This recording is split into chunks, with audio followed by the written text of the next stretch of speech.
Hello folks, I'm Alex. This is Alex Unabridged. Welcome or welcome back to the channel if that is the case. Yes, time for another ramble today. Bit of a catch up with what I've been reading, what I've been up to, all that kind of stuff, any channel news, all that kind of stuff. It's been, what was it? It was just before Christmas when I last posted about general reading stuff. So it's been a little while, probably in a couple of months. But yes, life continues to be busy at the moment. My time for booktubing is significantly reduced.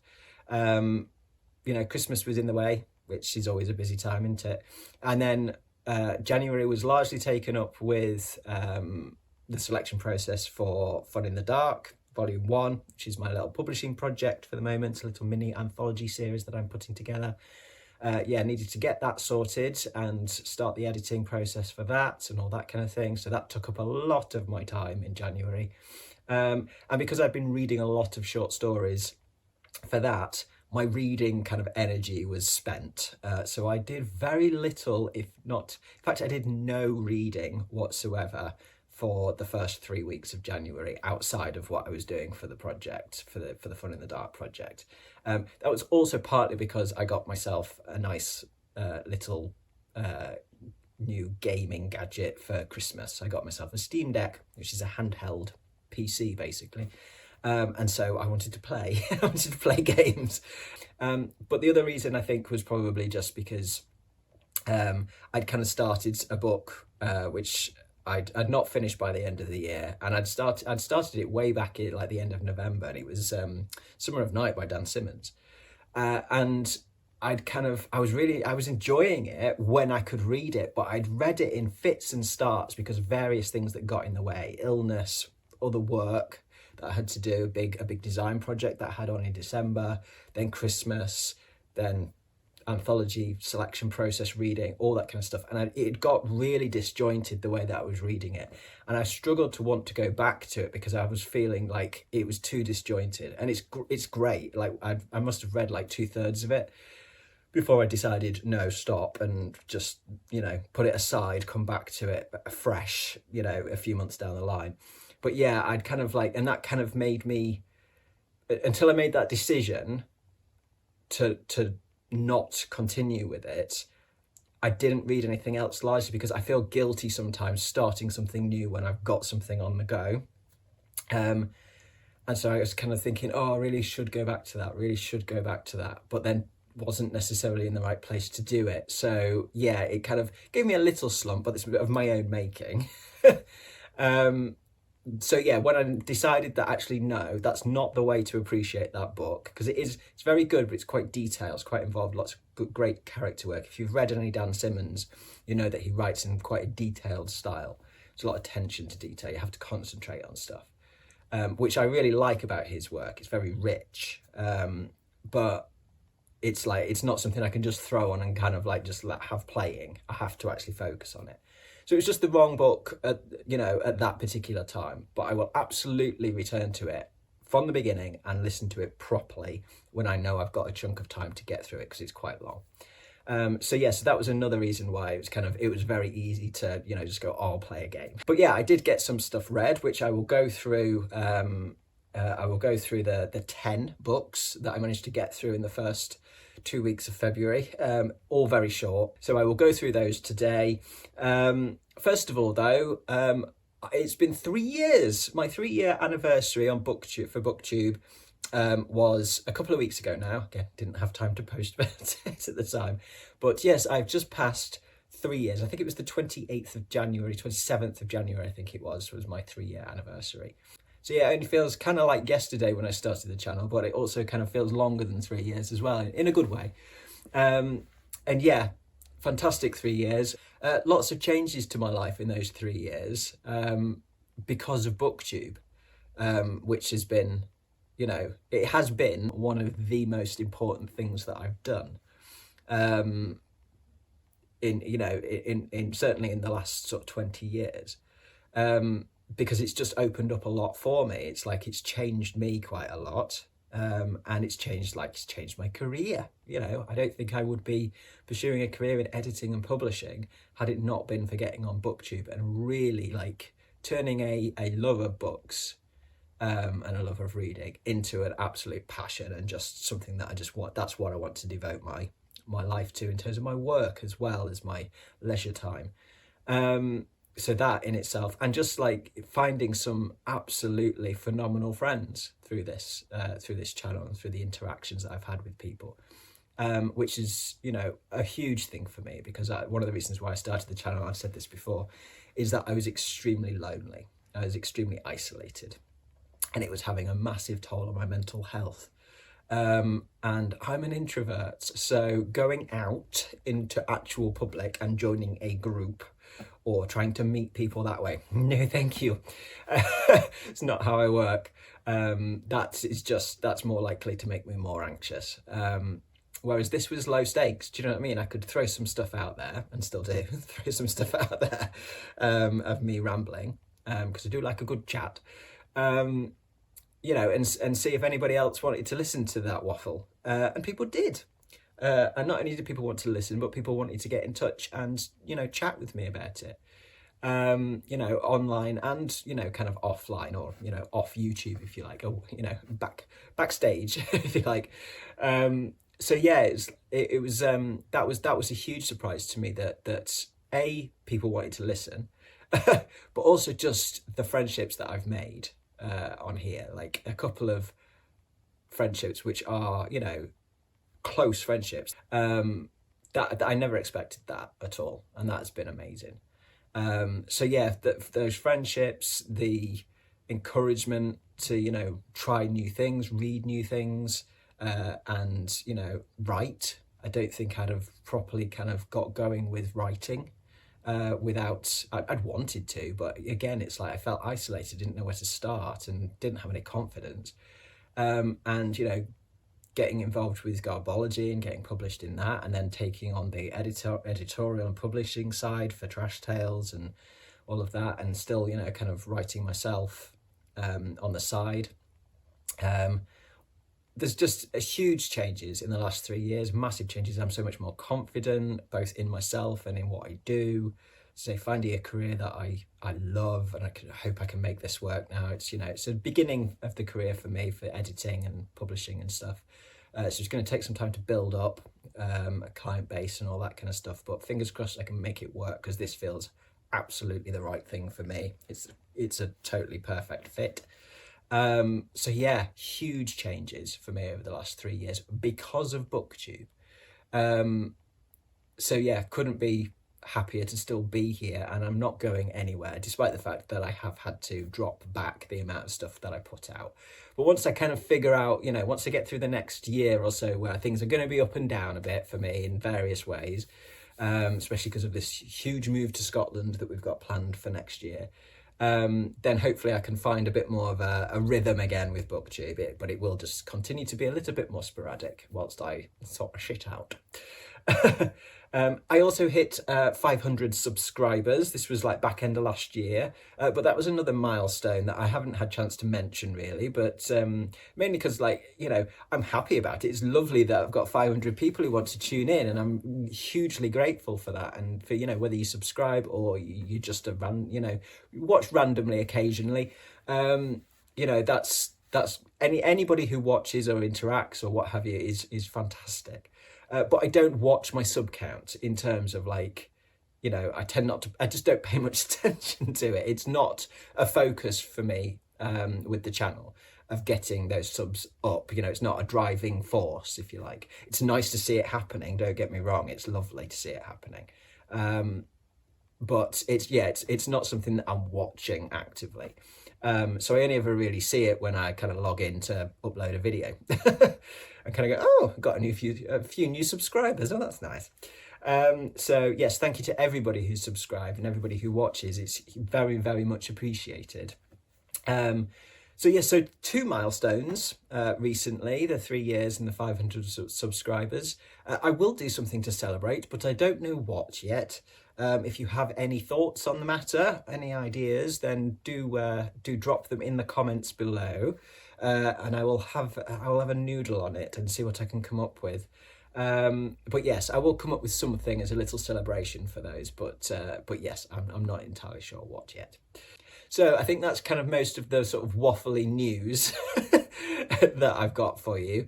So let's have a little look then at what I read in the last couple of weeks, really. This was from right at the end of January through till yesterday, basically. So 10 books, 10 short books to get through. So the first one that I started with is Good Boy by Neil McRobert. This is one of two that my lovely friend Lecton over at Reading from the Depths sent me. He'd read this one, and I think he's got the whole series. I think there's 6 of these, and he sent me a couple of them very kindly. And yeah, I picked this one up first because, you know, he said it's a lovely story. It's got a dog in it, and it is a lovely story with a dog in it. This was phenomenal. I absolutely loved this. This is about a child goes missing, a young boy goes missing in a small Lancashire village. A woman who lives in a house that overlooks the sort of park area where this boy goes missing. One night sees a man out in the park digging a hole, a grave essentially, pretty much on the spot where the boy disappeared. She lives alone, but she's a very confident woman. You wouldn't mess with her, Maggie. And she goes and confronts this guy, who turns out to be a guy called Jim. And he's, you know, she figures quite quickly that he's probably not, you know, up to no good, if you like, but he's a bit off. And she's a former mental health nurse, and she invites him in for a cup of tea and to try and like figure out what he's doing and why he's doing what he's doing. And the story that he tells essentially is his life story, and that's what this is. But it's more weird than Maggie could ever expect. It's supernatural. And yeah, the way that this is told, I think is just brilliant. It is Jim's story, peppered with a couple of bits where, you know, you get a break from his story back into him and Maggie having a conversation and things like that. But it's told so warmly. The prose style is very accessible, very human, fantastic rhythm, real good character work. It's creepy, the happenings in this, the way they're told. It's tense, it's creepy, it's sad, it's very sad, but it's also very hopeful. And yeah, it's just, I connected with it on so many levels. I think that's why I love it so much. As I say, it's a very, very human story, very humanly told, very warm. But for me, I connected with it on a geographical level and a cultural level. And it's a real treat when you can do that, when it's something that is so close to where you live and the culture that you live amongst and live in and experience. You know, as a northerner living in the northwest, I mean, I think this is Lancashire. And I'm just across the city of Manchester from Lancashire. I'm the other side of the city. So Lancashire's to the north of Manchester, I'm to the south, near the Peak District. And so it's very similar. It's a very similar culture all the way around sort of the city of Manchester. And yeah, I know Lancashire, you know, it's like I can connect to it, and it's a real treat when I can do that. It's very much folk horror, this. As I say, it feels very connected to its particular geography, to its culture, to its history. And yeah, it's brilliant. I would recommend this to anyone, even if you're not from this area or know this area even. I mean, Lecton loved this, and you know, he's an American living in India. So it's not you know, the enjoyment isn't contingent on being from this part of the north by any means. But when you are, I think it's, as I say, I think that's a connection for me that just pushed this even beyond, you know, just being a fantastic book in its own right, you know, taking that out of the equation.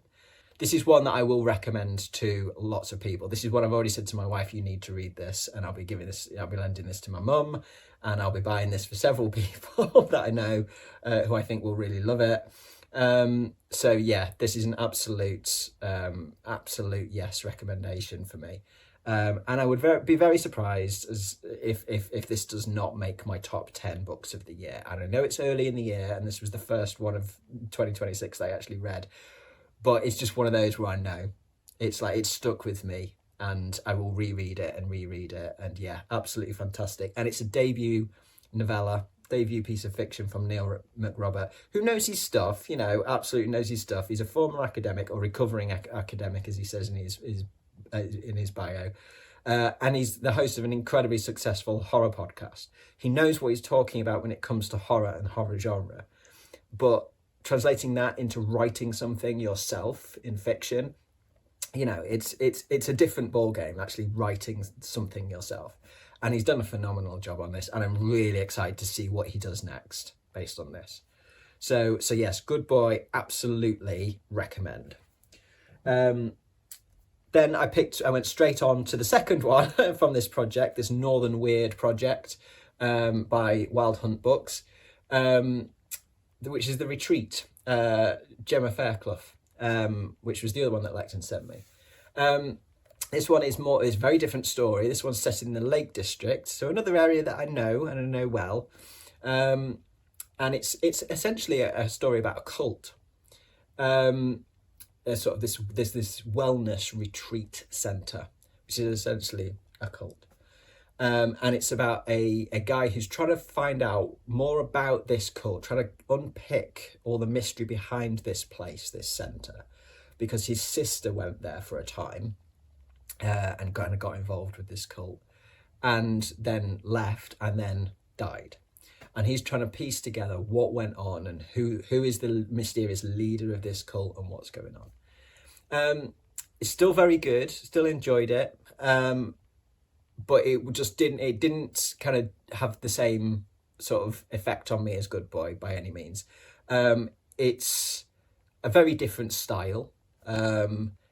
It's less my kind of thing. Cult stuff is not generally what I go for. But it's still very well written. It's still mysterious and it's engaging. It was I didn't ever find myself kind of wanting to put it down. It's compelling. It's got a decent pace to it. I think I gave this 3.5 stars on Storygraph. I think I mean, obviously I gave Good Boy 5 stars. But this one, I think the thing with this was that although the story was good and interesting and dark, and I enjoyed the references to the Lake District and the mountains and that kind of thing, you could have kind of picked up the plot of this, the kind of the focus of it on this cult and the characters that got involved with this cult. You kind of could have picked that up and put it anywhere. It wasn't hugely connected to the Lake District specifically. And so, yeah, although I enjoyed the references of that, it didn't feel as closely connected as, say, Good Boy did. But as I say, still good, would still recommend. But yeah, just a very, very different sort of work to Good Boy, and just probably less my cup of tea, but still very enjoyable. Okay, after that, I was in the mood for some more mountain stuff. It's January. I tend to go for the sort of cold climate horror type thing. And so I went for one that I'd been meaning to read for a long time, which is Thin Air by Michelle Paver, which was an audiobook, a very short audiobook. It's only like 5 or 6 hours, something like that. So it is a novel, but it's a short novel. And this one is set in the 1930s, a group of British explorers, or, an expedition of British elites, basically, going to try and be the first to summit Kanchenjunga, or Kanchenjunga, pronunciation is probably off there, one of the 8,000 meter peaks. It's a made up expedition, but it's taking inspiration from other expeditions that came before it and around the time. And it does reference other expeditions. It references a real expedition led by Aleister Crowley, the occultist, an explorer. In 1905, for instance, it references some of the German expeditions that went to try and summit the mountain. And so yeah, so that it's kind of set in that environment, but it's a ghost story basically. And it's very well done. It is creepy, it is tense. I mean, the tension comes not just from the ghost story side of things, but the tension comes from the danger posed by the mountain and by the environment. You know, it's somewhere that, you know, will kill you quickly, ghost or no ghost, supernatural elements or not. It's, you know, that there's a high risk factor with environments like that. And yeah, it was very well done. I mean, the characters are pretty unlikable. Paver kind of paints them quite accurately, I would say, but you know, they are, you know, men of the time. They are, you know, I mean, we're talking, this is before the war, so we're still talking colonial Britain, and they are elites, you know, they are upper class because they're the ones who can afford to go and do this kind of thing. And I think, although that's kind of, you know, well portrayed by Paver, and you know, there are likable characters in there. There are redeemable features for a lot of them. Certainly, the main character, who is the doctor, kind of on the expedition. He's much more open-minded to things and kind of sees quite quickly the attitude or the belief about, you know, the sort of what the Sherpas and the porters are like, you know, is wildly inaccurate. What their, you know, their assumptions, and actually they are incredibly capable and really, you know, good people, and they're valued. And he's a lot more kind of quick to change his opinion and stuff. But yeah, unfortunately, like, I didn't like the other characters, so when things happened to them, there wasn't a sense of loss for me as a reader. You can kind of identify with the character and the fact that it's his friends, and certainly one, his brother. You know, he's feeling tension and grief, or, you know, anxiety about them on the mountain. So you can identify with kind of how he's feeling, but there isn't necessarily a personal connection to the other characters. It's kind of through this main character. That isn't a criticism necessarily, you know, it's like that's a perfectly legitimate way of kind of writing the story, but it just means that there's a bit more of a distance for me to cross in terms of connection to characters. Yeah, I still enjoyed this a lot. I gave this a 4 stars. And I will definitely read some more Michelle Paver. I'm really interested to read. There's one set in the Arctic, Dark Matter, which I definitely want to have a go at. And there's a newish one as well, Jungle, which I'd really quite like to read. So yeah, I'll definitely go back to some more Michelle Paver. It was a very easy listen, that one. I could get into it and just listen. Okay, next up, I went for the audiobook of The Fisherman by John Mangan. This was one that I've had it in my audio library for a long time. And Lexon had mentioned to me a few times, like, oh, you'd love this. So I was like, oh, sod it, I'll listen to it. It was a bit longer. It's like 11 and a half hours. But I thought, no, I'll give it a go. And I'm so glad I did. Wow, this one was cracking. This is a 4.5 stars on the Storygraph. Yeah, this is, you know, it's cosmic weirdness, a lot of it, kind of folk horror stuff as well. It's you know, about grief and how we deal with grief. It's got, I think, probably the best use I've ever read of like a story within a story.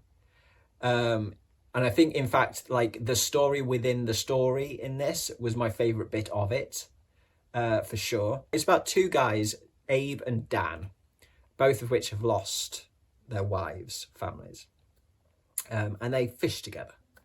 And they decide they want to try fishing in this place called Dutchman's Creek, and they're having a coffee and breakfast before they go out fishing, and they mention this to the guy in the diner, the owner, Howard, and Howard tells them a story, about Dutchman's Creek, and tries to warn them off going there and tells them this story. And that's what the story within the story is. But even within that story, there are other little stories. The way it's told is, it really evokes the oral storytelling tradition in word form. It really works well. I mean, Howard tells this story that's almost through the eyes of someone else that he heard this story from, which was a local preacher who heard the bulk of this story from a really, really old lady who was there at the time when this story is kind of set. And it's like, there's lots of tangents, there's lots of kind of little offshoots to it. It's the voice that it's kind of written in, or the voices are brilliant. Absolutely loved it. I enjoyed the kind of the sort of the bread of the sandwich, if you like, the sort of the modern day bits that are essentially the beginning and the end. Then the story within the story is the bulk of it, really. And I enjoyed those kind of, those bits that hold that together. But as I say, it was the story within the story that really it was so compelling. It's a slow burn novel, but it doesn't feel slow in any way. It's a constant tension build. And I think if you're going to do slow burn, you have to kind of keep that tension level simmering. And I think those are some of my favourite books. I like fast-paced stuff. I always like, fast-paced action and things like that. But I do enjoy that constant tension that you get with some real cracking books, long books. This absolutely had that. It was so intriguing. It was really rich in detail, as I say, and all these little tangents that all feed in, and the atmosphere, the kind of the visualization, or my visualization of the place and the things and all that kind of stuff was really evoked well. Yeah, absolutely brilliant book. I will definitely be reading some more John Langan. Absolutely, if you haven't read it, I absolutely recommend it. Okay, next up, I read, I went back for another novella, and I read Lives of Bitter Rain by Adrian Tchaikovsky. And this is part of the Tyrant Philosophers series. It's book kind of like 3.5 essentially, or 2.5 I think it is. Basically it's about one of the characters, or the main character essentially, from the third book in the series. And I read this because I'm about to start the newest, which came out last Thursday. Lexon and I are going to do a buddy read. We've been buddy reading this whole series, apart from the novella. He'd already read that.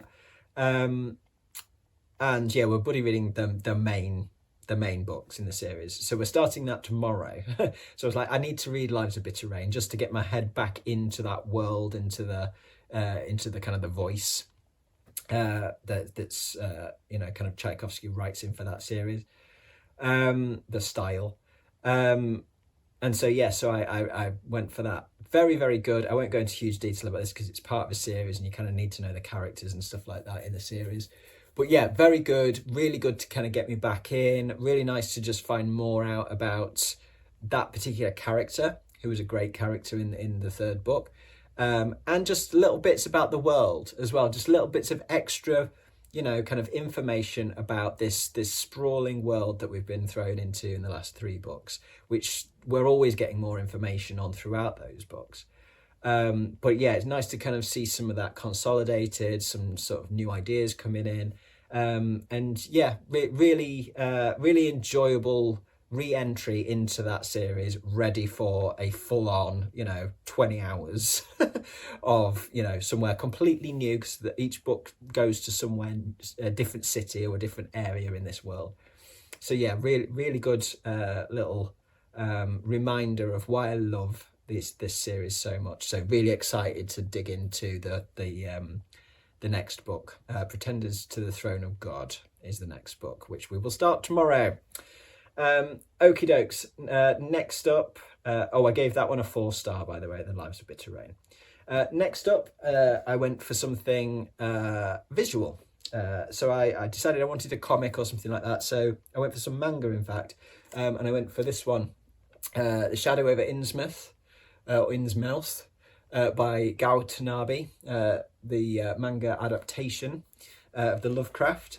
I've read Tanabe's adaptation, or at least part one of his adaptation of At the Mountains of Madness last year, and that was phenomenal. Loved that. And the artwork in this is still phenomenal, absolutely brilliant.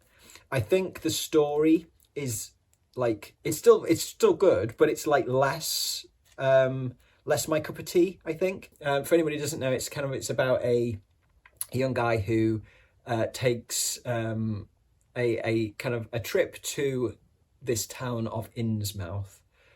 He has to kind of like, he's trying to get to Arkham. The train is too expensive, so he asks if there's another way he can get there. He's told there is a bus, but it stops in Innsmouth. And he's kind of advised against it. He's certainly advised against spending any time in Innsmouth as a tourist. But he just says, no, it'll be fine. You know, it sounds interesting. And yes, it is interesting. But yes, it is very strange. And not altogether safe. So yeah, it's an interesting story, but it is a slower burn. I just kind of think I wanted it to kind of get going a bit quicker. But still very, I mean, the artwork is still absolutely gorgeous in this. So it's still a 4-star, but I'm pretty sure the At the Mountains of Madness was a 5-star for me. But yeah, I will probably go back and reread it, because I think I'll maybe get more out of it when I'm like, can just focus on the images. There's quite a lot of text in this, within the panels and stuff. More than I remember for At the Mountains of Madness. And so I was kind of taking that in a lot. And I think now I know, because I didn't know the story before, you see. So now I know the story, I think I can go back through and actually really appreciate the artwork and just kind of virtually ignore the dialogue stuff, because I don't need it. I know what the story is. So I'll return to this, to the art, for the artwork anyway. But yeah, still very good. Still makes me want to read more of Tanabe's work. Okie dokes. Then we'd got to kind of like Friday pretty much, and I knew I was starting this huge Adrian Tchaikovsky book on Monday. So I thought, well, I've got a couple of days. Let's see what I can get through in a couple of days of short things, of what I had in stock on my Kindle or what have you. So I went first for a novelette, which is Heat and Labour, by Drew Hoff. I'd come across Drew Hoff on Instagram as a cover artist, and I love their cover art. Their cover art is fantastic. And then realised that they wrote their own stuff as well. Had heard some good things about their own stuff, and so I picked this one up, this little novelette, which is only like 60 pages long. This was dark. It was dark. It's quite subversive. Huff's got quite an interesting writing style, some quite strange ways of phrasing things. Not strange as in bad, just quite strange. And yeah, just quite an interesting style, I think, at times, and certainly some real darkness there. This essentially focuses around the loss of a child in utero. And stillbirth, pregnancy. That has to be a content warning, because it is something that is going to upset, and it is upsetting. It is sad. That's not where the horror is, but it is horrific. Do you know what I mean? That idea in itself. But the horror comes in terms of, it's supernatural. But yeah, it's a dark story. The characters are not particularly likable characters at all. There's some, kind of domestic abuse in there, psychological domestic abuse as well as physical. It was a tough little read. I'm glad it was only 60 pages, to be honest, because it was quite a tough little read. Definitely will read some more Drew Hoff. I know that they've got a couple more shorter things out, and some full-length novels, which I really like the sound of. I think I gave this a 4-star on Storygraph. It was 4-star or 3.75. I can't quite remember. I forgot to write it down. But yeah, good. I can't say enjoyable. Enjoyable wasn't the right word, but interesting. An interesting read. And as I say, it was very quick. Read it in, an hour or so. And yeah, as I say, an interesting one to introduce me to Drew Huff's sort of style. And yeah, I'll definitely go and read some more and see what else they've got. Okay, next up, a novella by another indie author, Zoe Rossi or Rosie. I'm not sure how you pronounce her name. And that's Something Bad Happened Here. This was, as I say, it's a novella. It's quite a short novella. I read this in a couple of sittings. This is a kind of haunted house / possession story. I think their comps for it were like Come Closer was one. Yeah, I'd agree with that. For a novella, it's quite a slow burn in terms of getting started, getting going, and not slow as in like boring slow, just slow. Novellas, I mean, this was 150 pages, I think, something like that. And novellas I often find, start quite quick. They kind of get into stuff quite quickly. There was quite a lot of character exploration and things like that, and I appreciated that. It needed that as well, because there is some ambiguity about, sort of the fate of this the main character that we're with and what happens to her. And you needed that exposition, essentially, that exploration of her past and her present before you kind of get into any of the terror. And yeah, it follows this woman, Carmen, who she's lost her mum. She's kind of feels like she doesn't belong in the London kind of hustle and bustle anymore. She's from Oxford. She'd moved back to Oxford to be with her mum as her mum was dying. And she kind of decides she wants to remain back in Oxford. So she looks for somewhere to buy. She's got some inheritance, so she looks for somewhere to buy. She finds this house, this lovely looking little house, mid-terrace house, that's very cheap. So she, looks for a viewing on it, and is told that, the reason why it's cheap essentially was because it has a history. There were murders committed there, basically, in the 1970s. And she decides not to pay this any heed, that it was a long time ago and, it's fine. It's like, it's a house, that's its past. Every house has a past. And so she doesn't look at what happened there, and she decides to buy it. And you can probably guess how that goes when she moves in. So yeah, it is very creepy. I could have finished it in one sitting, but I was getting to a point in it where my wife was about to go to bed, and I didn't want to keep reading it when I was up on my own late at night. It was one of those. So yeah, really enjoyed this. It was 4 stars. And there was a couple of bits where I kind of felt that it could have been expanded upon a little bit more.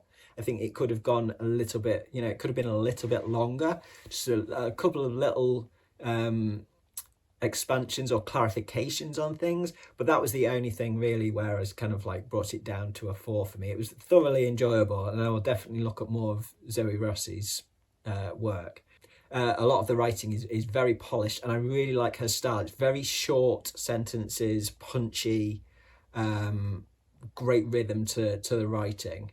Really liked that. It suited the story really well as well. It's it suited Carmen, the main character. It suited Carmen's kind of story and her personality well as well. Yeah, it's really enjoyable, really quick read, really compelling read. Then after that, this was yesterday. I finished that yesterday. Something Bad Happened Here. I thought, well, I'm still in a reading mood. Might as well read something else short.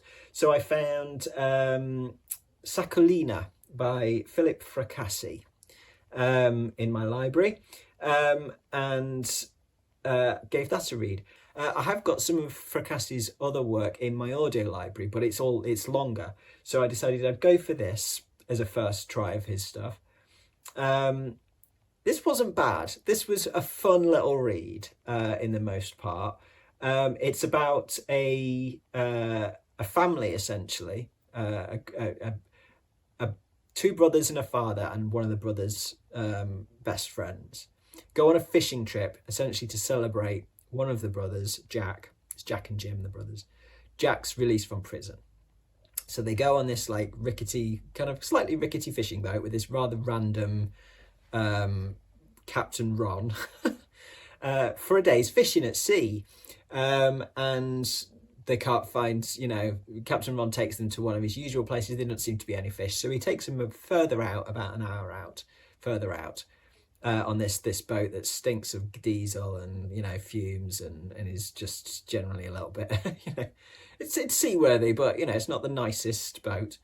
And they get a catch of a sea bass, but there are these strange like barnacle things on it, which is very weird, Captain Ron says. Never seen that before. And then as it goes on, you know, we realise that these barnacle things are everywhere in the sea. And they are somewhat more dangerous than your average barnacle. I'll just say that. So yeah, it's an interesting little kind of sea creature horror type thing. That section of it, that element of it, the, you know, the kind of the creature feature weirdness, I really enjoyed. That was excellent. A lot of it though is there's a lot of kind of family drama in it. There's a lot of exposition right up front about the history between these brothers, family history, you know, Jim and Jack, what Jack's been, you know, Jack's been in prison, what their childhood was like, their relationship with their father, the loss of their mother, all that kind of stuff.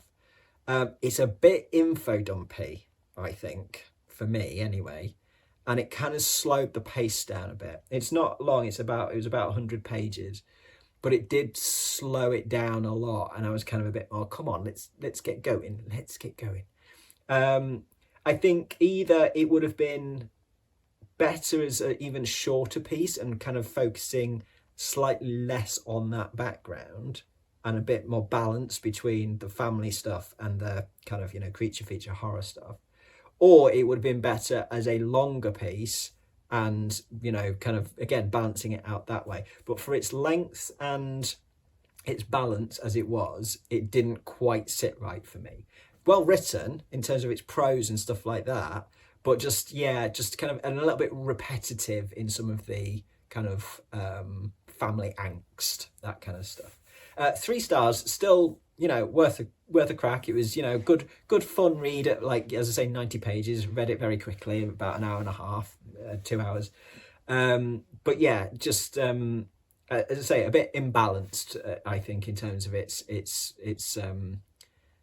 kind of horror action versus its kind of family drama stuff.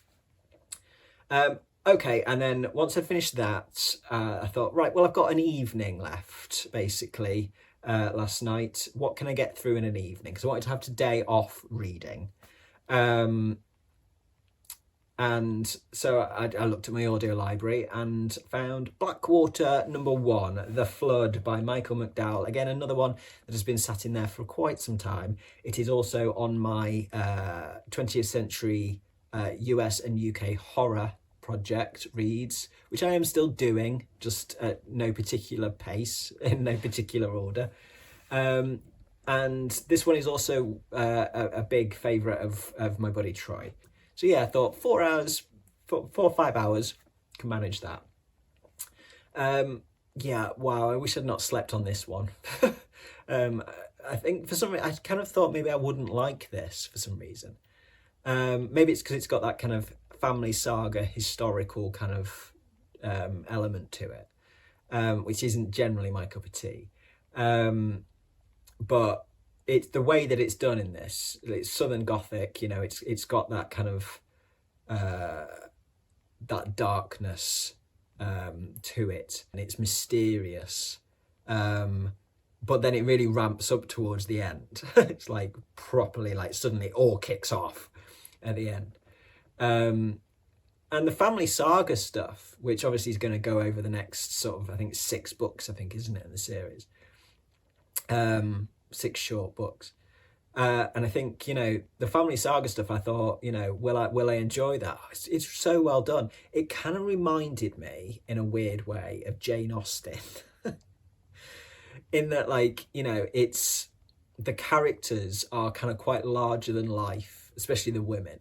Yeah, they're like the female characters, and it's large, there's a lot of female characters in this, they're brilliant. They are, they're powerful women. They're in control. But they are, the gossip, the sort of society life of that time and of that area, is the way that it's voiced, the way that it's told, the way that it's commented on. There's snark there that just reminded me of kind of a deep South, early 20th century version of Jane Austen. And I appreciate that a lot. I do like a lot of snark and dry humour, and there is plenty of it in there. There's a lot of intrigue. There is a, kind of, there is like proper drama. And yeah, it's thoroughly compelling. I was just into it straight away and just ripped through it, absolutely, and finished it late last night. And once I've finished this Adrian Tchaikovsky I'm about to start, I will probably go back and go straight back into Blackwater 2, The Levy, because the flood ends on quite a cliffhanger. So I definitely want to go back in and finish that series. It really impressed with it, really liked it a lot. And that is everything that I got through between, as I say, in the last couple of weeks, basically from the end of January to yesterday. Right, before I pop off, two things that have come into the house courtesy of a Christmas voucher that I received from my aunt. And it was one of these vouchers that you can spend in lots of different places, different shops. And of course, there was a bookshop, there was Waterstones on the list of shops you could spend it in. So where am I going to spend it? Of course I'm going to Waterstones. So I picked up a couple of anthologies. That was my rule, is just buy anthologies as much as you want at the moment, but nothing else, even with vouchers or what have you, because anthologies I'm trying to build up a nice collection of. So first up, I bought this one, which had been on my list for a little while since it came out last year. That's Monstrous Tales, Haunting Encounters with Britain's Mythical Beasts, my kind of thing, and the sort of thing that I'm kind of like looking to write myself as well, in terms of it kind of, certainly regional stuff. And this says, this isle is full of noises, from the beaches of Orkney to the Welsh mountains and the Derbyshire peaks to the Cornish moors. Britain is home to many strange creatures of folklore. Some are ancient, as enduring as the forests and mountains they inhabit. Others live among us in our cities, creating new legends as they scuttle through the shadows. And none of them are to be trusted.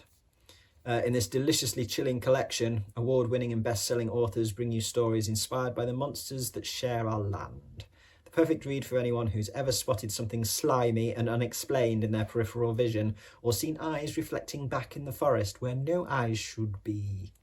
So yeah, I really like that. I saw this this popped up on, I think, my Instagram feed a while back, like back end of last year, and kind of went, oh, yep, that's going on the list for when I've got some pennies to spend. And it's got, it's modern authors. So you've got Jen Ashworth, one that I know, Sunyi Dean, Janice Hallett, Dan Jones, Stuart Turton. So, there's quite a few names in there that I know of. So that one is nice hardcover with shiny bits as well. So it's nice to get that. And then I picked up one of the British Library Tales of the Weird series, which I'm not one for collecting things generally, books-wise, for collecting series.